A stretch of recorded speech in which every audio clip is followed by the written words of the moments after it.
Well, good evening, everyone, and thanks very much for joining us, and welcome to the Trinity Term series of seminars. Once again, we're grateful to the Oxford Martin School and very pleased to be able to hold the seminar in person. We heard recently from Gillian Cooper at Citizens Advice about what might be affecting the consumers in the marketplace, and this week's talk might add to the sense of an accident waiting to happen. So Dr. Lawrence Haar is Senior Lecturer in Finance with the Brighton School of Business and Law at the University of Brighton, previously offering risk management and valuation advice to major banking, energy and mining companies. Lawrence's research applies financial economic theory to the energy, petroleum and natural resources sectors.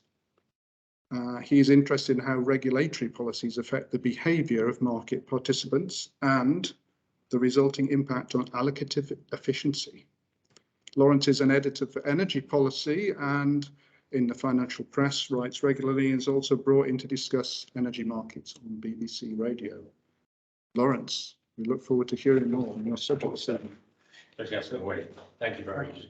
Anyway, thank you for being here and thank you for people who are listening from their studies at home. So let's see, what should I do now? I should use the, do I use this? Yes. Okay. All right. Just click here, right? That one. Okay. Good. Anyway, thank you for the kind words in the introduction. Am I on camera now sufficiently? Okay. Good. Anyway, I returned. I'll give a little quick background. I returned to academia about 7 years ago after working in the financial sector, as explained. And I've worked for some large energy companies like RWE, which owned npower for a long time. It was around in the about 3-4 years ago, I became aware that the government was promoting small asset energy retailers to enter the market, presumably as a sort of counterweight to the big, at the time was Big Six, but which has now become Big Five integrated major utilities. Why they did this is debatable. I believe they, again, as I just said, they thought it'd be a counterweight to the market to maybe encourage more competition, lower prices, more choice, and other such areas that are qualities are seen as desirable from a market perspective, consumer perspective.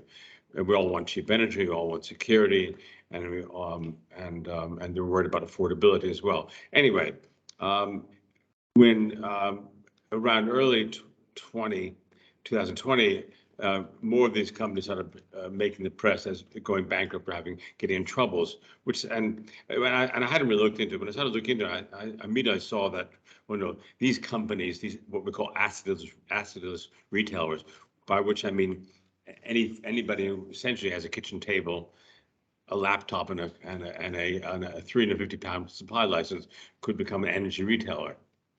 So they don't have any assets, they don't have generation, they don't own wires or anything else, right?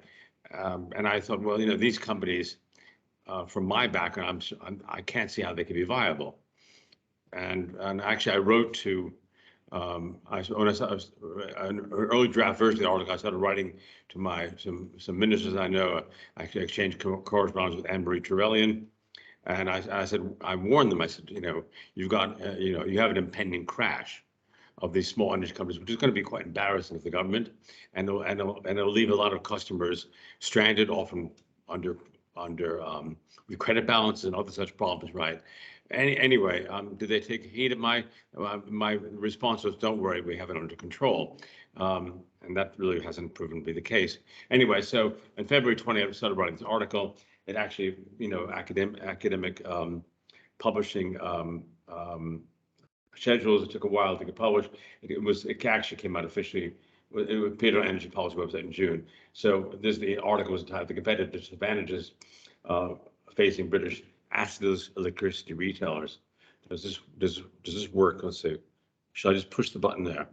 Let me just try here. Let's try here. No, let's try page. Let's try page down.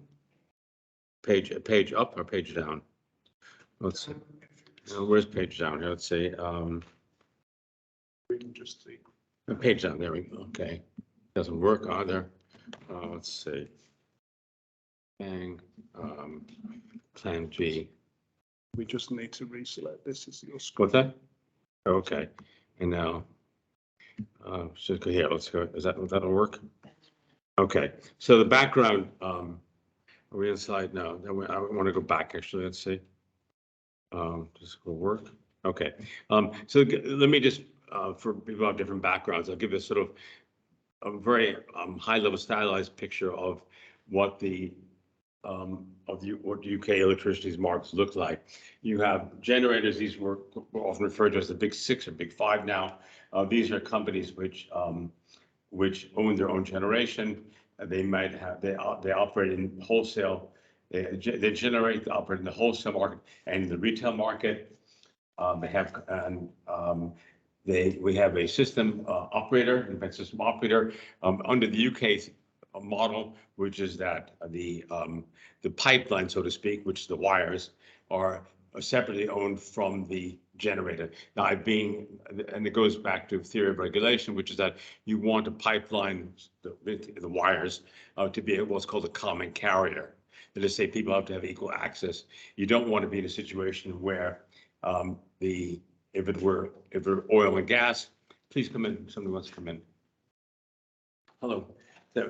You don't want to be in a situation where you have vertical integration, that is, say, from the field or from the generator all the way down to the retail customers. Why? Because they could exclude others from entering the market, and consumers wouldn't get a good deal.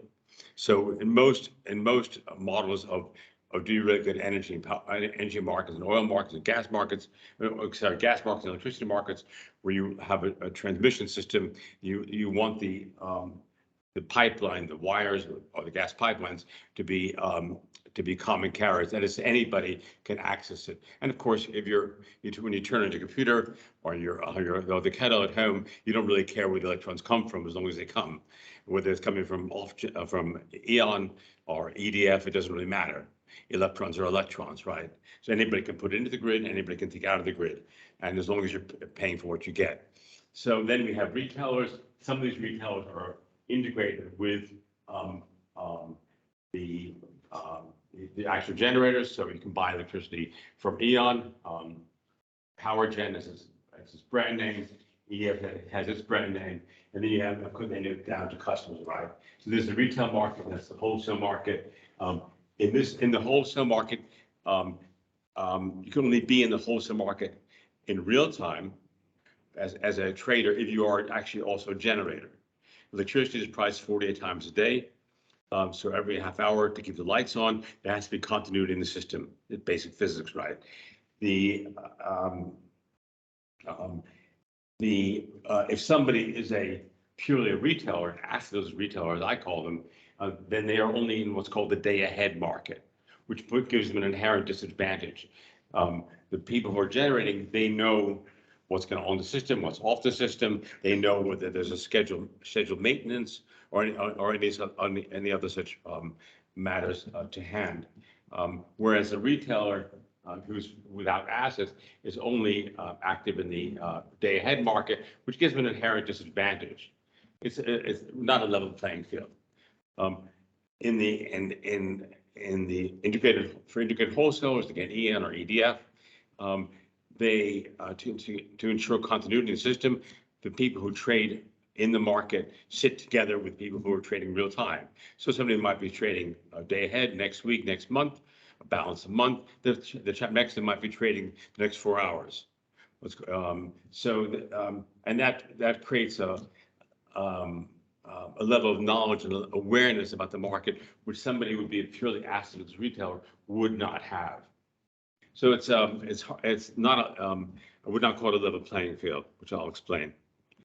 So the background, as I just introduced a little thing, since the privatization, deregulation of the UK electricity markets, going back to '89, the idea was, of course, to be secure and affordable electricity.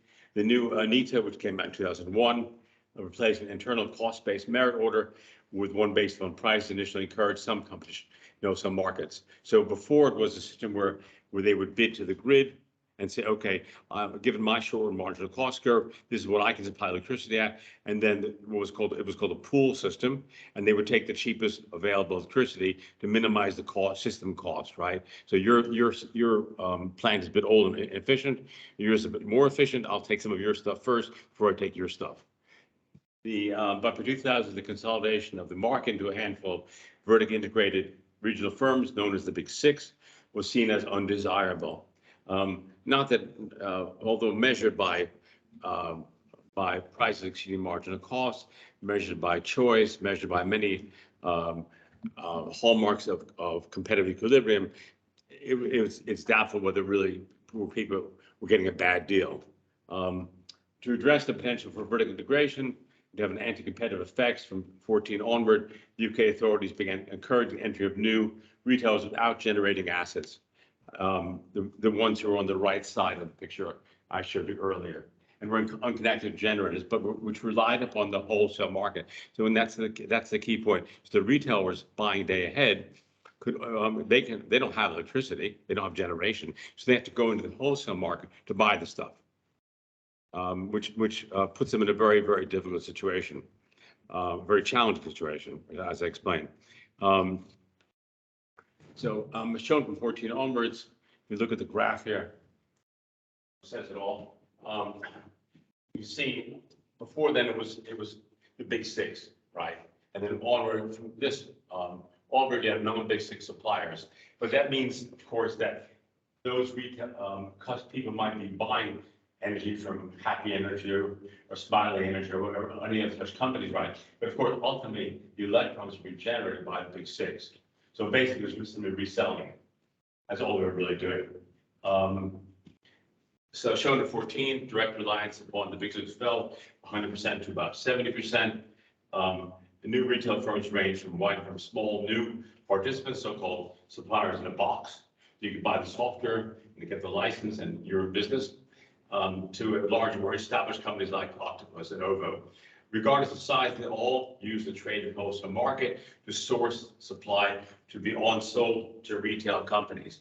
Of the electricity suppliers, I should be on camera, of the electricity suppliers, by 1956 has supplied both electricity and gas, only two electricity only. Along with entry into growth of many suppliers, many firms have exited, and it's about the statistics. How many went bankrupt? 6 suppliers left, more ones went bankrupt. Updating story, many more firms have gone bankrupt since December 21, as I anticipated in my article. That's why it was such a timely piece. So these are all companies which are now on the dustbin of economic history, so to speak. And Money Plus, Zog Energy, Omni Energy, GoTo Energy, Pure Planet, all very colorful names, and they did not survive.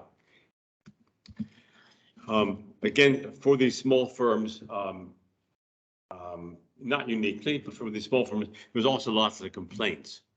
And typically, some of the biggest complaints were failure to meet obligations, right? But there was lots of regulatory investigations of these small companies. A lot of them were, as I said, they're very small entities. They don't have the governance and risk structures in place to manage customers. Curiously, as I said, what's interesting is that with regard to obligations, many of these companies actually promised to be green, and actually many of them were not meeting the renewable obligation certificates, anyway, that's somewhat surprising. So complaints were quite rife against these small companies. What went wrong? Given the structure of the UK's wholesale market, assetless retailers, I argued and showed why, and that's why I found the whole situation very surprising, because I worked in risk management for large banks, and I saw that the largest banks couldn't make money trading electricity. It's a very tough market, and you're essentially an outsider unless you have generation. That's why, to me, it was so surprising. They face inherent disadvantages, making them unlikely to achieve reliable profitability. Their business model didn't make a lot of sense. Given the rigors of trading in the wholesale market, the capital requirements for retail suppliers without generation assets were inadequate. The firms were not equipped for identifying, quantifying, and managing risk, credit risk and operational risk, the three types of risk that, in any energy company or bank, those are key areas for operation. Capital adequacy could contribute to moral hazard and render the suppliers unable to absorb the inevitable losses arising from market and credit exposure. Exacerbating matters, adverse selection, customers looking for or in need of a deal meant the greater credit risk. So the ones who run, my wife and I haven't switched to energy companies in 22 years, right? I'm not going to worry about that. I got many more things to worry about, and maybe many of you have a similar strategy. The customers who run around looking for better deals are often people whom we really don't want as customers because they might already have credit issues and trouble paying their bills. So you get adverse selection problems. And with all this has had a big negative impact upon consumers. The rigors of wholesale trading. Why is it so difficult to trade electricity markets? As I said, electricity is priced 48 times a day. And unless you're in the real-time market, you don't really know what's going on. Usually trading wholesale market is difficult given the volatility, inherent disadvantages of purely retail entity, putting in a purely retail entity at a disadvantage. As retailers like capital confined to trading the day-ahead market, without credit lines, purchasing futures and options, which could be used to manage risk, right? They can't do that, so they don't have access to risk management tools from the international commodities exchange or integrated utilities. Not possible. A local orientation, small scale precludes the benefits of diversification. And this is very important. The last point is critically important. By having customers across the country, you get geographic diversification. So there might be cloud cover where you live. It might be a sunny day where you are. You might be putting the lights on. You don't put the lights on. And by having people in different areas, you get geographic diversification, and you're more likely to get the mean or the average requirement across the system. By many of these small assetless retailers had a local orientation, say Brighton Energy or East Sussex Power, right? And they solicited customers focusing on local consumers. The result is that they have no geographic diversification benefit, that made their situation that much worse. And so they're trying to buy day-ahead electricity from the wholesale suppliers to match what might be required given the vagaries of weather and other such things is a very, very difficult task. Just to show you how challenging the market can be. These are peak load electricity prices. This graph is from Bloomberg, and this is just some recent data, right? But it just shows these are prices at peak load, and you can see again priced 48 times a day. It's a highly volatile market. Electricity prices can go to over 500 pounds per megawatt hour. Or at 2 in the morning when the wind turbine is spinning and nobody wants the electricity, price can actually be negative. So it's a very, very challenging market. There's actually no other market which has the foreign exchange, bonds, equities. There's nothing like electricity markets. And why they're so volatile? Because there's no storage. Supply has to equal demand every second of the day to keep the lights on. You look at volatility then. This is historical price volatility and baseload in the baseload market. And this is volatility is just a time-adjusted standard deviation. And these are different 10-day, 30-day, 50-day, and 100-day volatility. So the moving average period over which you're measuring standard deviation. That's all it is. And you can see, I mean, it's a very, very difficult market to trade. And as I've observed in various banks, You know, if Goldman Sachs can't make money out of trading electricity, chances are Happy Energy will not. Okay, and that's literally why the banks gave up on trading the wholesale electricity market day ahead, because they saw that they have inherent disadvantages, and it's a very volatile, unpredictable market. So a slow playing field, this is what faced the assetless retailers. The markets were efficient, and when I say efficient, I'm using the financial economist term, which means that prices reflect all available information. The share prices for Microsoft, Twitter, it's in the news, of course. These things reflect, we all know the price of Twitter was in the free play last week. Reflects Elon Musk's ambitions, right? We all know that these are all, but so when financial economists say efficient market, they mean that prices reflect all available information. But that's not true in electricity markets. The wholesale market, the day ahead market, doesn't reflect what's going on in real time in the generation market. Only npower knows if they plan to shut down a certain gas turbine. Anyway, you get my point. So if the market were efficient, beating the market would be a coin toss. But the point is, it's not efficient. Prices don't reflect all available information. Integrated utilities, in order to manage their business, keep the lights on, have an informational advantage. In a bank, we'd call it insider trading, but of course it's illegal. But in the electricity markets, keep the lights on, and to solve the technical problems of ensuring grid continuity, the integrated utilities have to have inside information. They need to know what's going on. As the retailers are decided disadvantaged in trading such markets, the major banks, including Goldman, have quit trading, telling us something. I worked for UniCredit Bank, and again, they gave up on electricity trading.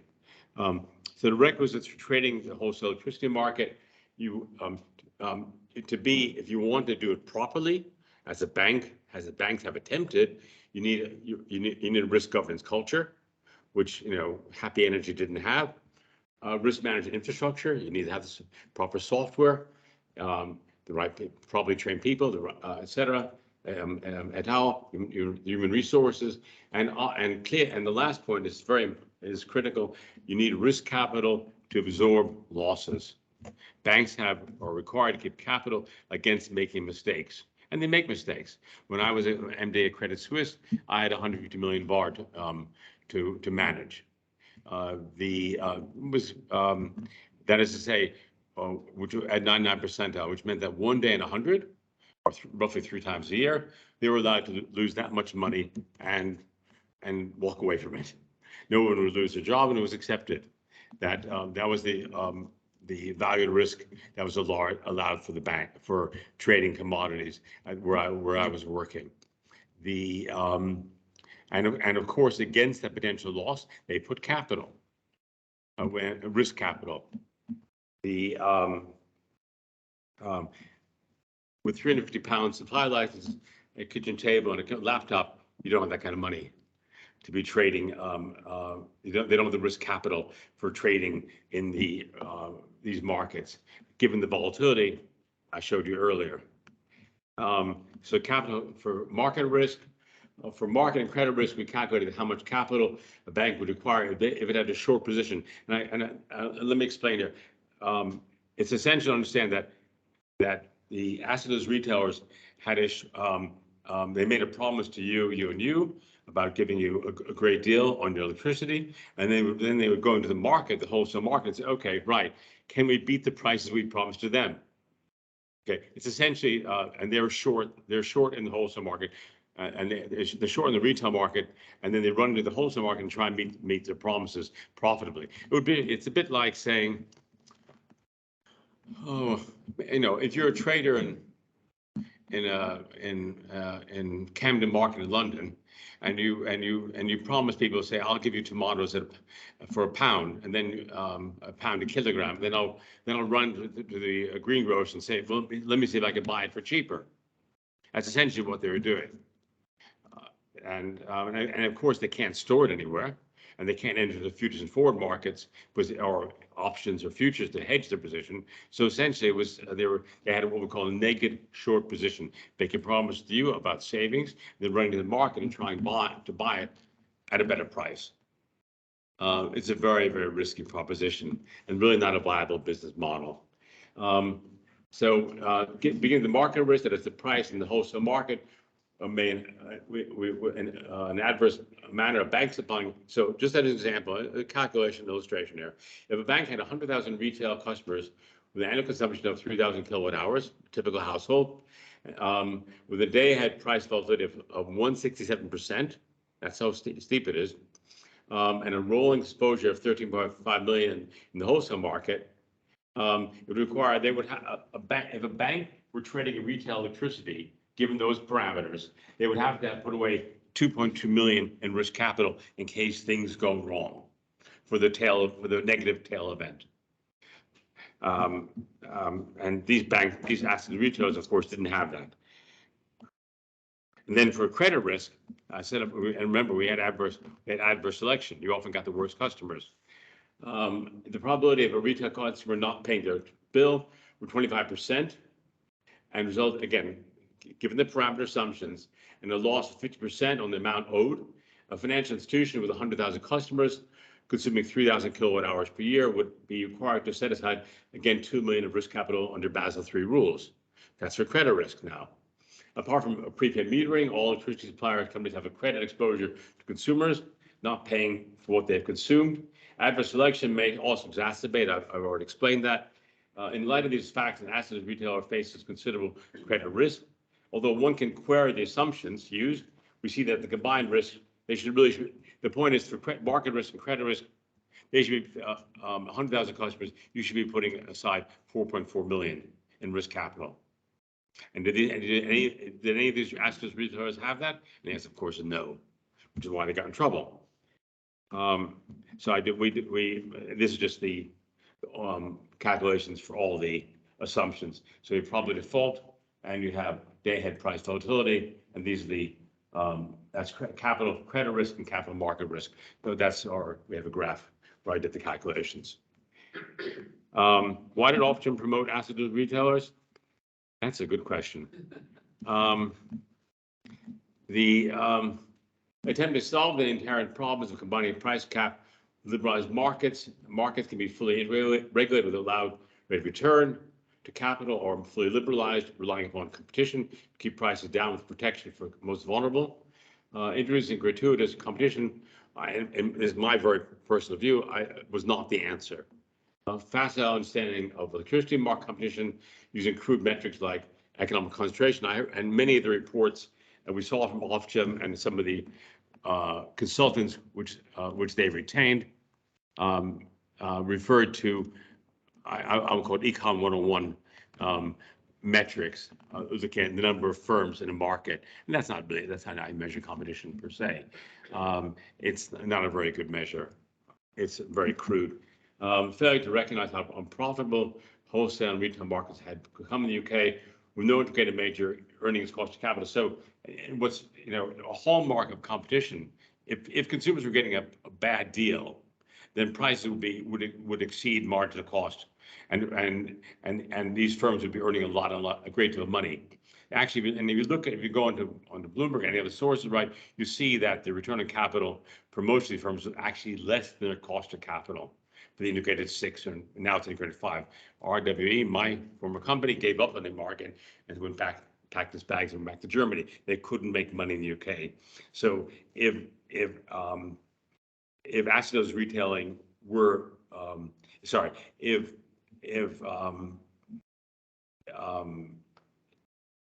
the integrated utilities had been making a great, if price had been non-competitive, they would have been making a great deal. They would have been very profitable. But the point is they weren't. So, again, that doesn't mean prices are low, but there's other reasons behind that. Ignorance of the requirement for trading. I think there was a lot of ignorance of what it means to trade the wholesale market. Perhaps it was a cynical exercise to distract from why retail energy prices were rising. and you see the pie chart on the next page. And my final slide then. It's important, maybe as I said, maybe this is my own perhaps cynical view, which is that this again from Ofgem. If you look at the wholesale cost in the retail electricity bill, it's about 25% roughly there. If you look at environmental costs and network costs, which is also all the additional wires and costs for supporting renewable energy, these things are actually almost half. So was it a cynical exercise to distract from it or try and drive prices down? It's hard to say, but anyway, it's subject to interpretation. Overall, we can say it wasn't a very good policy, and now they've tightened up the requirements a lot, but there's still lots of problems. There's people who are stranded customers, there's people with unpaid credit balances. Money Box this past weekend, they had this topic addressed, so it's a continuing issue, and I don't think this experiment will be repeated. Anyway, thank you very much.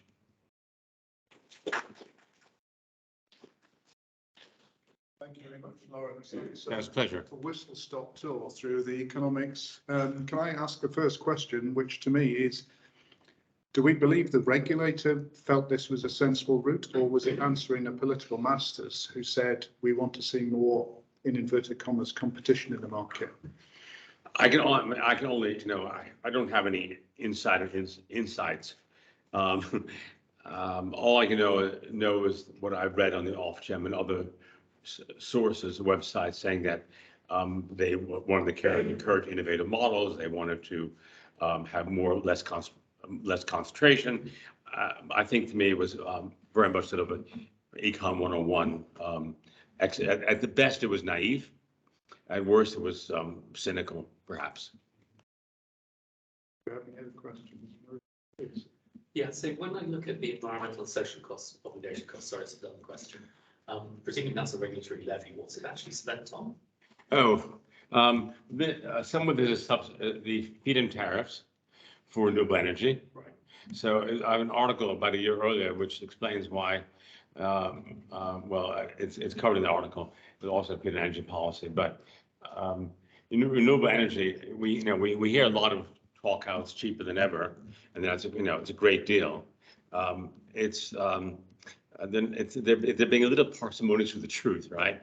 The price per installed megawatt or kilowatt has come down greatly, and that's wonderful.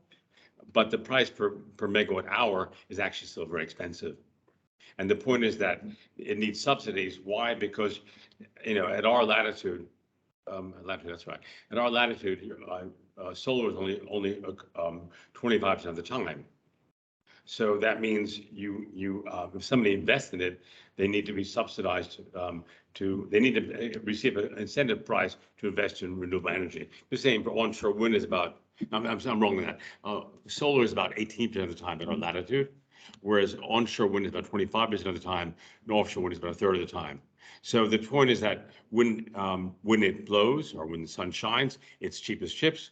But the point is that it doesn't happen. Most times it's not working. And that means that somebody who invested in it needs to has received an incentive price to make the investment. So some of it is going to incentive prices, but also you're paying for when suddenly there's when there's cloud cover, or suddenly when there's what we call intermittency cloud cover, the wind stops blowing, you need to have the combined cycle gas turbines operating as backup. So it's a bit like you have a really cheap motor car to operate. It uses hardly any fuel, but it doesn't reliable. So you have an S-Class Mercedes sitting in the drive idling at 2,000 RPM just in case the first vehicle is not working. So they're actually paying. Ofgem is paying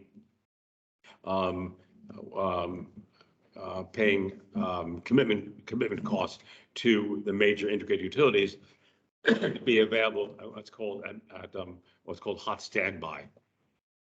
And these things again raise the cost. You have a lot more wires. You have and again distributed generation. And if you look at the Didcot power stations, not far from here. That's 6 acres. When the actual site, when it was fully operating, it was 2,000 megawatts of capacity, operating 90% of the time.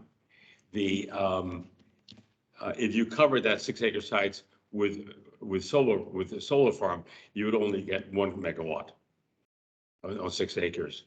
So you're not getting, so then all this distribution means you have a lot more wires, and that raises costs. So these things, these are important costs as which enter into the retail customer and the bill. So just to extend the argument a little further, one of the interesting things I've been reading about is when the market price goes very high for electricity, then the value of the electricity is now exceeding the contract for difference price. At which point, the renewable energy people have to pay back. Yes, that's correct. So there is now an opportunity to reduce some of the bills that would have been hitting you because that's of good. a fixed price. And that's good. They were getting too good a deal. And if you look on Bloomberg, you can see that equity, they have an index of returns to private equity and hedge funds in the renewable space, and they're earning 16% returns. They're doing very, very well. Although again, this new device is a good idea, but prior to that, I've argued in an article a few years ago that it was far too generous. I guess the argument is it stimulated the investment exactly. Front.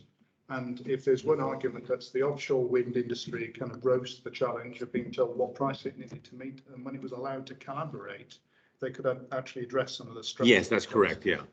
They, but there were lawsuits when the government tried to change the feed-in tariffs.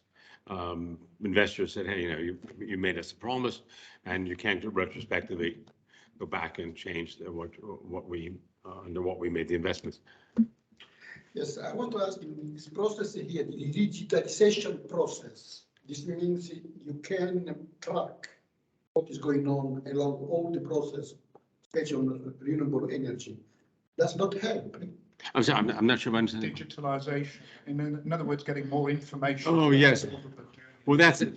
I mean, that's the future potentially, and we'll have much more feedback between usage and better demand management.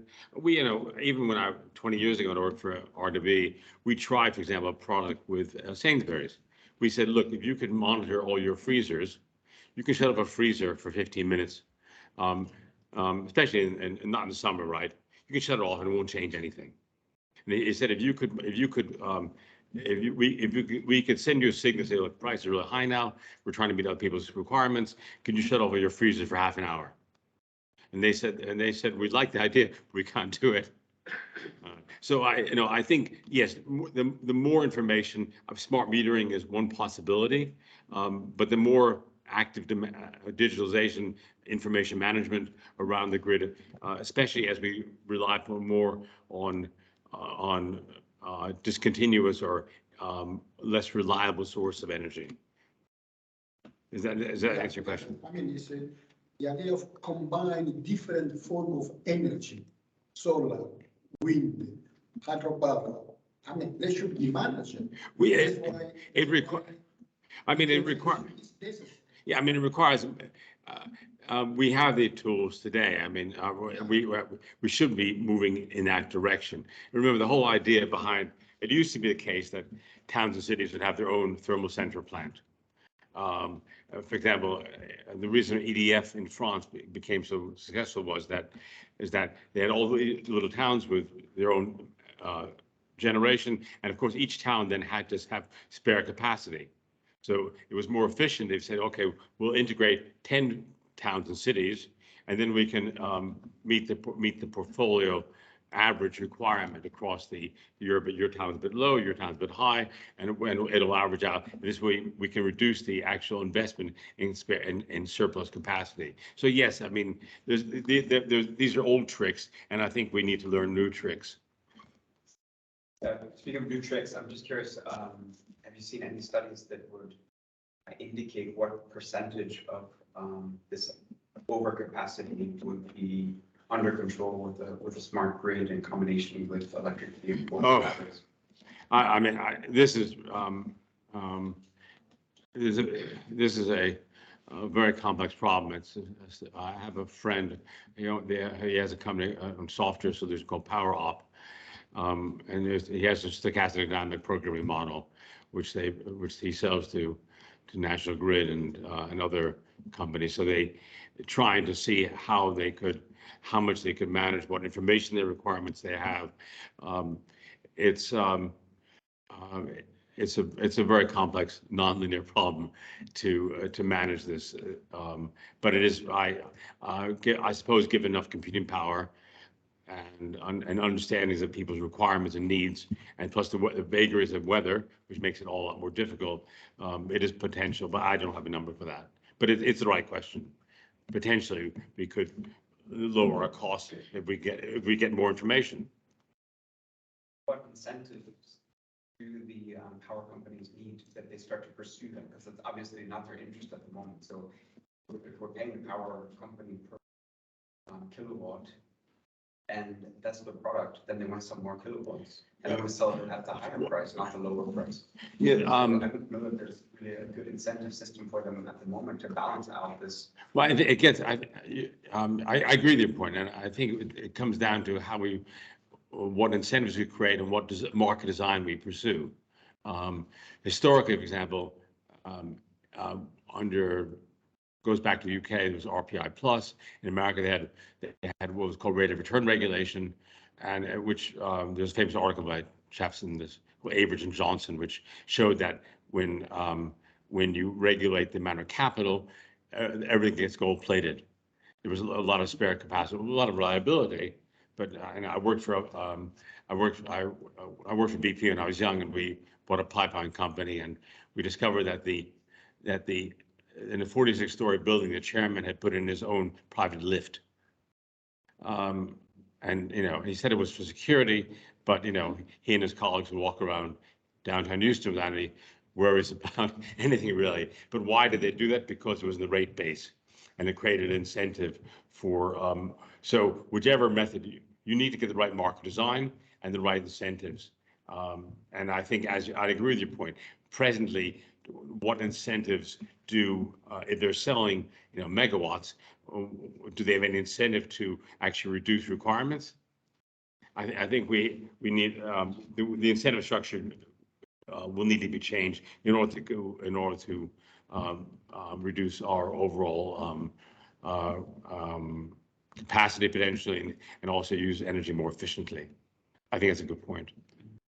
Can I just chip in 1 second to ask a question around the socialization of those fixed costs? So you've shown network costs there, and a lot of people have been really surprised. They've seen in the bills now that the cost of all the failed suppliers all get added together and then smeared onto a fixed cost, a standing charge, and now that's affected everyone, not the ones who participated in the market, access lower energy prices. Yes. So again, the iniquity of having a fixed cost that applies to everyone, those including in fuel stress, fuel poverty, and so on. I think you're absolutely right. I think it's if somebody made a mistake, the question who should pay for mistakes, right?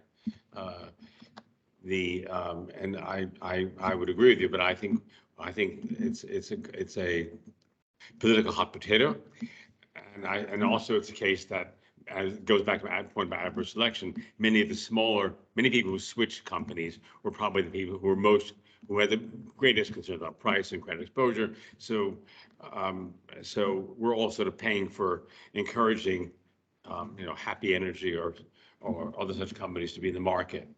So that's, you're absolutely right, and I think is it right? Perhaps not. But I think it's the way things are done, perhaps, and it reflects sort of social equity issues. And would you see the economic advantage to shifting some of these costs to taxation rather than making it a socialized fixed cost? Well,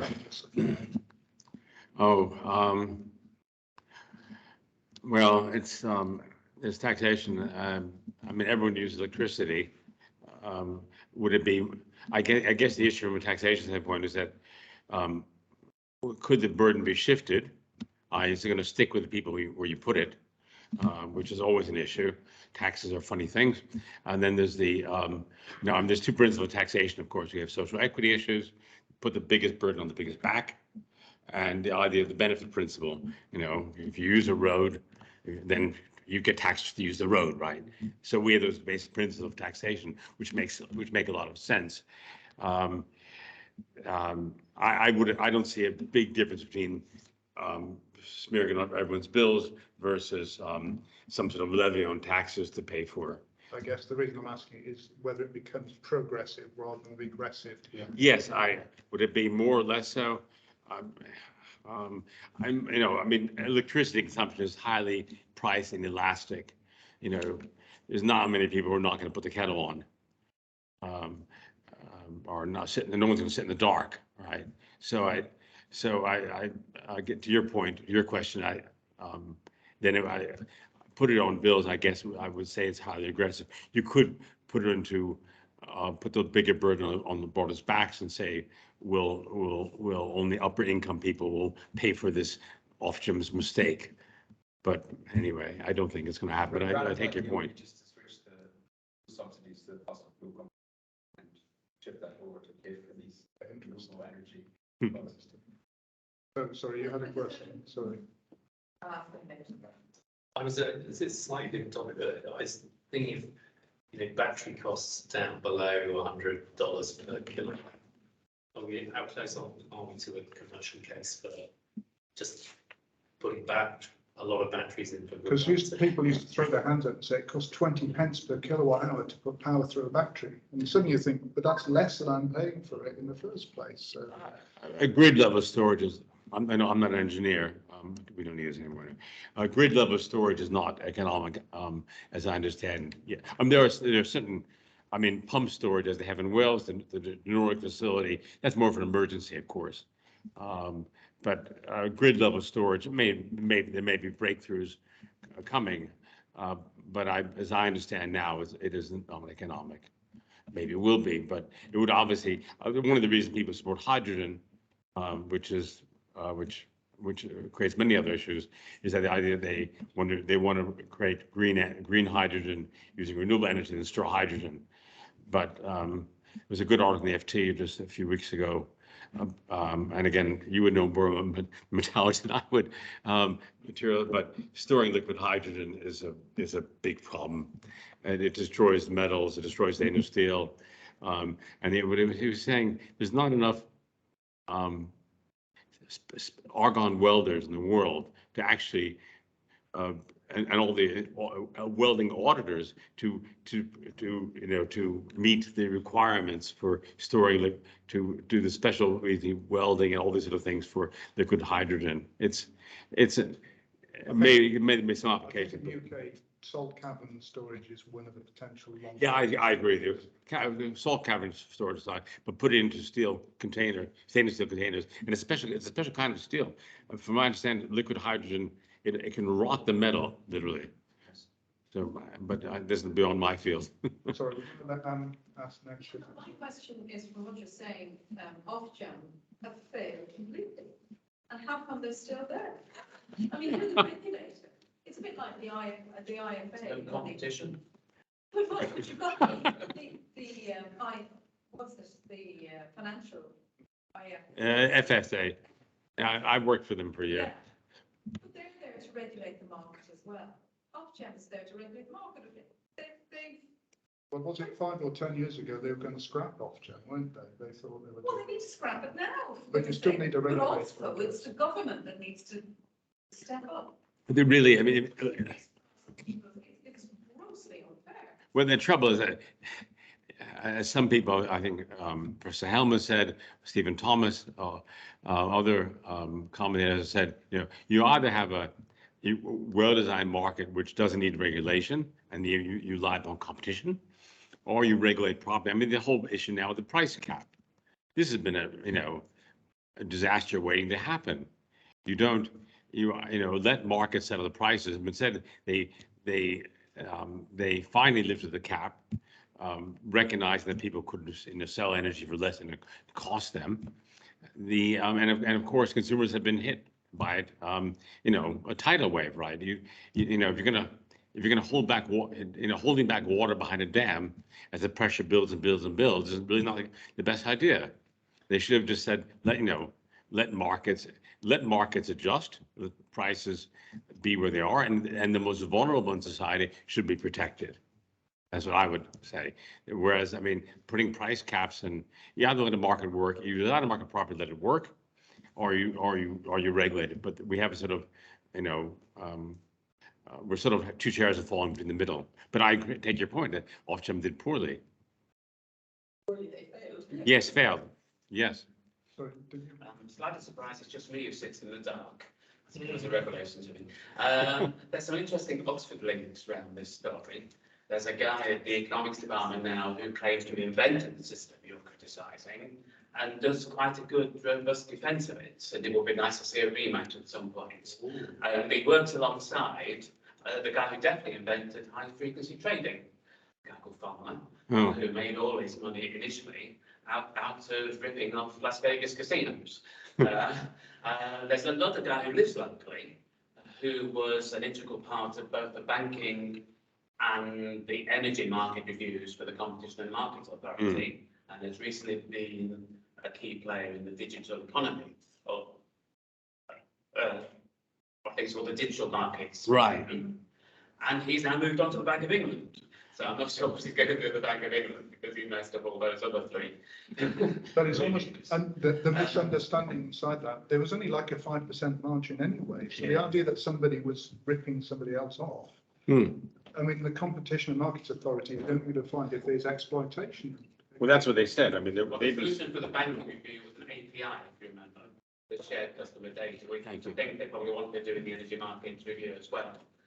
Well, I think the question you begged, which I want to bounce back into, is what would you have done then, and what would you do now? That's well, we've seen Ofgem respond. They've tightened up the requirements for becoming an assetless retailer. The market really now sort of coalesced into a few major players. Going forward, I can see some place for a few large, maybe some purely large retailers who operate across country and have enough portfolio diversification to manage the market. Was it oligopoly efficient? Well, I mean, oligopoly is generally not efficient, but again, we look back to the returns these companies are making, and they're not obsessive. The point is, this gets back to my pie chart, which is that wholesale cost of energy are a quarter, 27% of the retail prices. If you want to cut retail prices, get rid of the VAT on it.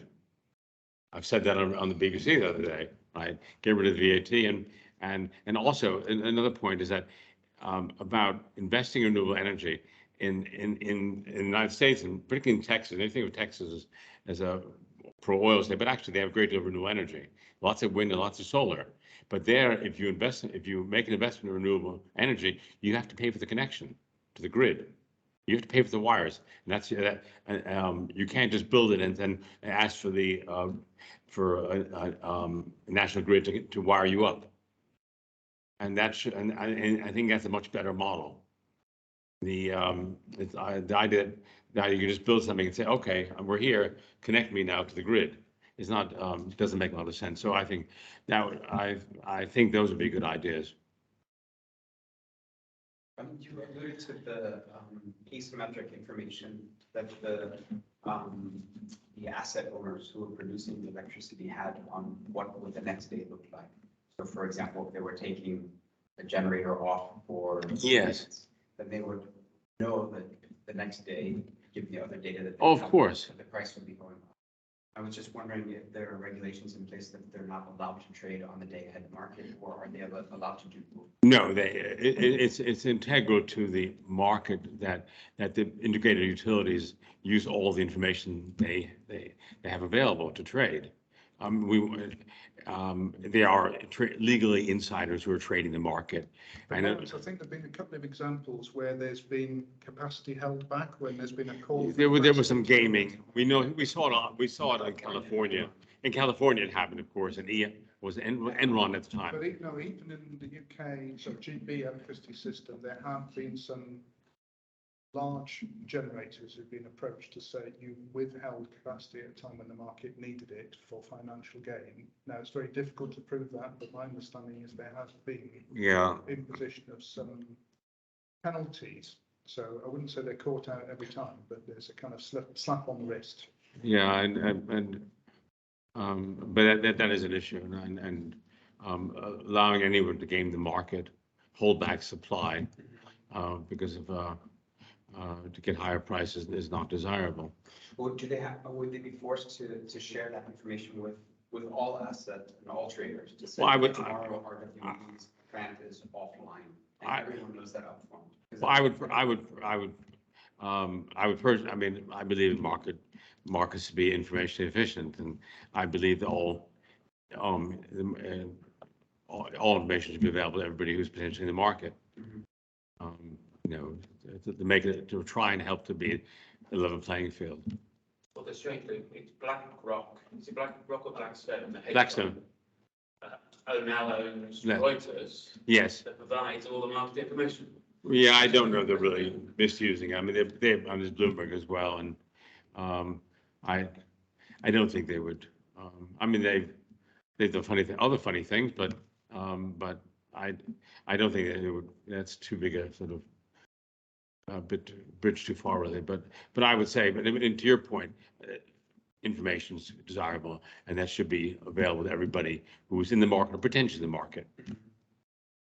But arguably, a 3-week period with very low wind speeds, for example, you maybe couldn't have predicted that, but that does create certain market conditions that will favour people providing backup power services. Oh yes, definitely. Yeah, So ancillary services. that is a kind of a natural event, and maybe if you had a supercomputer like the Met Office does, perhaps they could have predicted the likelihood of that happening. But in theory, that would be shared data. But that's that shared. accessible to everyone. Yeah. So then it would just be who has the smarter algorithm. Whereas the bigger market spikes are often an unplanned trip out at a nuclear plant, and then maybe the second generator trips out for an unrelated reason, and now you've lost a couple of gigawatts from the system. And at that point, a lot of things have to happen, and that really causes a lot of crazy excursions. Well, like with the offshore, so if you take a substation down, once you have planned maintenance for the substation. Or there's a take it fire down, there, for example. Then you've got like 1.3 gigawatts. Yeah. offline. I mean, you try to do that in the summer, of course, because they also don't use the, but they know well. But weather, I mean, as you're saying, I mean, weather is notoriously hard to predict. I mean, for example, I think 2020 or 21 was much less windy than anticipated. And, you know. And you have routine maintenance planned in the summer for some of the base load plant, and then suddenly you need that power. Well, there's nothing to do. Yeah, it's very, and that's what gets back to the whole issue of historically spare capacity plus peaking plant, base load plus peaking plants was the model. I think we should wrap up the formal questions at that point, because we've had Lawrence standing up for quite a while. Thank you. Octopus, are they a retailer or a wholesaler? They were purely a retailer, but now they bought as I understand, they bought a lot of the renewables from Scottish and Southern, I think. So they have generation, but having a large renewable portfolio is not easy because there's again volumetric volatility, and there's a company called Smartest Energy, which is owned by Bainey Bank, I think, and they actually are what's called aggregators. So they say, I'll give you a fixed price of renewables, but lower than the market price, but in exchange, I'll take the risk, the volume risk off you. So, but yes, that's the situation right now. The 6 wholesalers? Say again, please. There are 6. Well, there were 6. Now there was big 6. Now it's big 5. Was RWE left? They couldn't make money, and they sold their portfolio to Eon. Yeah. Subsidiary question: Octopus have a very good half-hourly trading platform. Yes, they do. Gives them a little bit of advantage. That's correct. More traditional players. And they've recognized that but that requires considerable resources to be in that market to trade half hourly. You know. So how do you introduce systems into the communities? Anticipates that communities will own market more. Well, I mean, some people have promoted these things. I mean, for example, Warrington Council bought its own little energy company and the company was already losing money, and they threw more money at it, which is which wasn't a wise idea. And again, there's no geographic diversification. There was a negative cash flow. Plus, they were picking up all the council housing, so it was a credit risk. And the customer Robin Hood. which was- Robin is another one, yes. Again, And the customer service on that was absolutely atrocious. it's a hard business, and I could have a council conflicted and running retail energy portfolios is very challenging. But they were motivated to offer a social tariff. Oh, I know that. That's it. That's assuming there's margin in there to the So you have social tariffs means you're basically losing money with everything you buy, so and sell and buy and resell. Okay, I think we should say thank you very much indeed. So thank you. Thank you. Thank you for all the good questions. Sorry, didn't pick up any questions online today, but appreciate that. Thank you. Normally do an advert for